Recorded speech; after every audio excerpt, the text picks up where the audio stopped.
नमस्कार प्रेक्षकांना. तर ठरलं तर या मालिकेचा स्पेशल प्रोमो आलेला आहे बरं का. या प्रोमोमध्ये आपल्याला पाहायला मिळणार आहे की मधुभाऊंना सायलीने जे काही लहानपणी चित्र काढलेले होते त्या चित्रावरून त्यांच्या लक्षात येतं की सायली हीच तन्वी आहे. तर घडलं असं की सगळेजण मधुभाऊंच्या आश्रमाच्या ओपनिंगसाठी गेलेले असतात. त्यावेळी सगळेजण सायली आणि मधुभाऊंची माफी मागत असतात.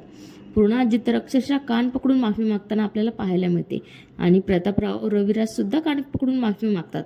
तेव्हा पूर्णाजी म्हणतात, आत्तापर्यंत खूप चुकीचं समजलो आम्ही तुम्हाला, त्याबद्दल प्लीज आम्हाला माफ करा. तेव्हा सायली त्यांचा हात खाली घेऊन म्हणते, पण एका अटीवर, पण तुम्हाला माझ्या हातचं आयुष्यभर जेवावं लागेल. त्यानंतर सगळेजण आश्रमात फिरत असतात. त्यावेळी प्रतिभा एके ठिकाणी जाते आणि तिथे लहानपणी सायली जिथे चित्र काढायची ते पाहून ती भावूक होते. तेव्हा मधुभाऊ तिथे थांबलेले असतात. तेव्हा प्रतिभा म्हणते, सायली तन्वी अशीच लहानपणी चित्र काढायची. तेव्हा मधुभाऊ हे ऐकतात. तेव्हा ते सायलीची जुनी चित्रकलेची वही काढून बघतात. त्यात सेम तसंच चित्र असतात आणि ते विचार करतात की ते भिंतीवरचं चित्र प्रियाने नाही तर सायलीने काढलं आहे.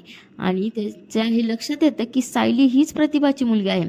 आता मधुभाऊ लगेच सगळ्यांना सायली तन्वी असल्याचं सांगणार का, हे पाहणे मात्र आता रंजकच ठरणार आहे. त्यामुळे मालिकांचे असेच लेटेस्ट अपडेट्स पाहण्यासाठी आजच आमच्या चॅनेलला सबस्क्राईब करायला विसरू नका. धन्यवाद.